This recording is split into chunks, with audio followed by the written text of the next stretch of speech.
Hey, this is Rob Goebel, aka Archery Rob. This is my intro for preparing all of your wild game, from butchering all the way through to making snack sticks, ground jerky, and anything else. Alright, so this is going to be an instructional video on things to not do when you're cooking your own meats and your own bolognas and snack sticks and stuff. And I don't hide my failures like a lot of people do online. They say, look how great I am. And I'm like, that's one thing my old blog got popular with, was I showed things like, don't screw things up as bad as I have. And over Christmas, right before Christmas, I made two different videos. One was making bologna, and it was all switching to pork instead of beef. And because beef's easy, but beef's gotten so expensive, I wanted to switch to pork. So I did the Lebanon bologna and did it with 50 deer, 50 pork, and used the non-fat dry milk as a binder. Turned in absolutely perfect. I was actually happier with it than I was with the beef. But on this one, it's making honey barbecue snack sticks, and I've made honey barbecue, different recipes before. The other recipe I made was drier, weaker, plainer. Thought it was kind of poor. Well, I've decided to try to use the recipe I did for the honey barbecue ground jerky. And just, what's the big deal? I'll just stuff it into the snack sticks casings. It'll dry out in the smokehouse. Everything will be perfect. Except everything wouldn't be perfect because all the honey and all of the maple syrups and, that kind of stuff, the liquids in there, probably kept the binder from being able to bind with the pork. So the pork rendered out while cooking. So, I mean, you can cut through the end of the chase with some of this, but apparently too much liquid in your mixture interferes with your binder with pork. So I may try this again with some beef, but I'm not exactly sure. It's going to be a small batch, small stuff, and but we'll see. I mean, watch if you want to. It's a good idea on the process and everything, and smoking it in the smokehouse. But this was a failure for the use of the pork with the liquids. So on to it. Okay, so this is the honey barbecue jerky recipe. I'm using it as snack sticks. There's all the liquid stuff there. The honey's in there. The soy sauce, the apple cider vinegar. The ketchup is already in there. The brown sugar's over there.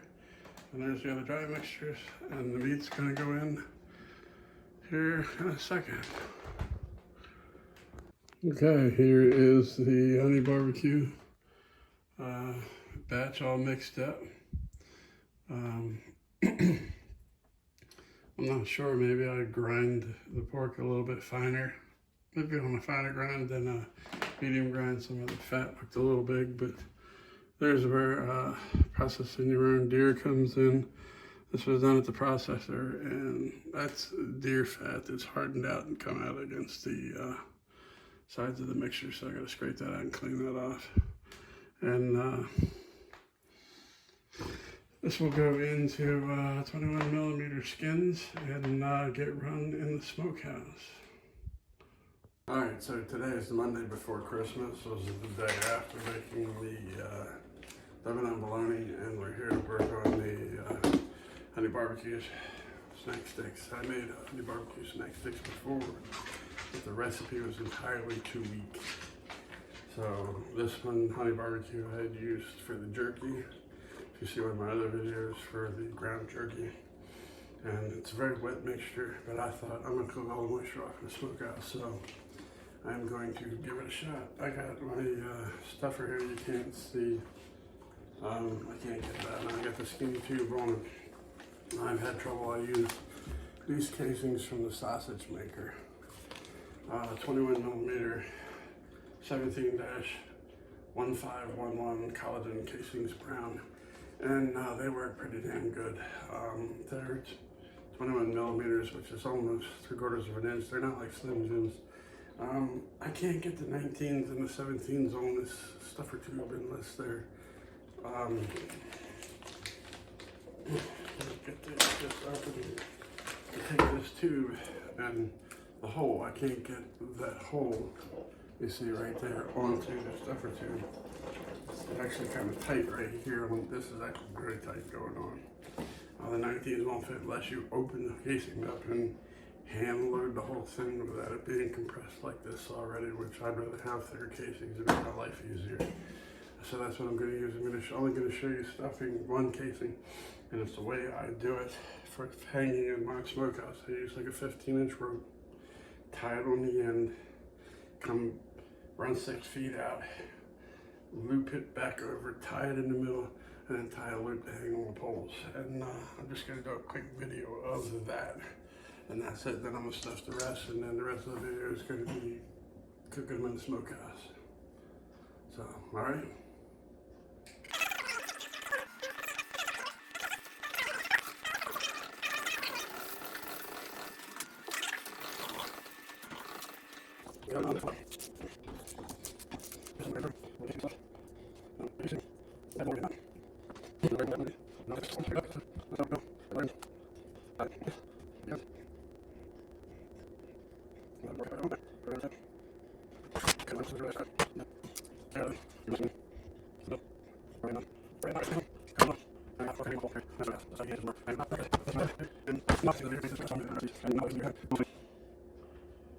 Now I got what's going to hang on my pole here in the smokehouse.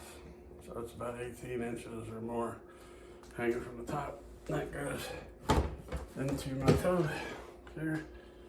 And now that's the end of the video here until we get to the smokehouse. So I'm going to finish running the rest of these and not bother wasting video time doing 20 minutes of me stuffing casings. So hey, y'all enjoy. So here are all my casings. They're all stuffed up now. I've got all the short ones hanging in the back. That's the short ends of the casings. And then I'm going to stack all the other ones in front of it. Okay, here we go. The bypass is closed now. Smoke is just starting to filter in. I've got one probe right there hanging, taking the temperature. Probe number 1. Probe number 2 is right there, high unit. And probe 3 is there in the low. So smoke is starting to roll out of the smokehouse. We're gonna close him up. And it'll fill up, and it's already starting to come slowly out the sides. Snack sticks are off to starting. It's been almost 10 at 9. It took me a lot longer to stuff those than I remembered. All right, we're at about 10:20.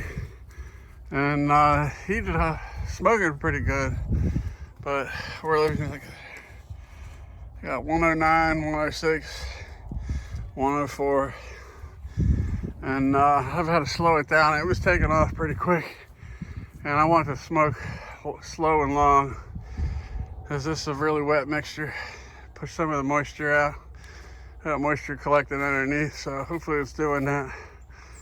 I don't think it's just from wood. There's a lot of moisture, you can see, hanging all up under the eaves here. So it's coming out with the smoke. I want to dry this out because it's a wet mixture, so not trying to push it too high. But we'll get this up to 145. It's only been in there a little over 2 hours. All right, so I didn't take a lot of videos of this section running on. It's 3:25 almost. This has been cooking for 6 hours. The top has gotten 151. The bottom right there is 135 right now. It's been 136. So that's cooked in 22 minutes. And it's been over 135 for an hour and a half. I just can't get the bottom to move. It's probably stalled. It's probably dried out as I wanted it to be. And they're done. So I think we're over here and open the damper for the bypass. I'll open it up And there they all are. Ooh. They got a little fat in them on the bottom. Yeah. No, those might be a little greasy. We'll see. Well, I guess as they say, you win some, you lose some, huh? I got a feeling I got to ask online, but I got a feeling that the ketchup and the honey in this recipe maybe keeps the non-fat milk from binding the pork fat, because this rendered out, and nothing I did with the Lebanon bologna rendered out at all. It was absolutely perfect. So that's the only thing. It's the same hunk of meat I use for the pork. So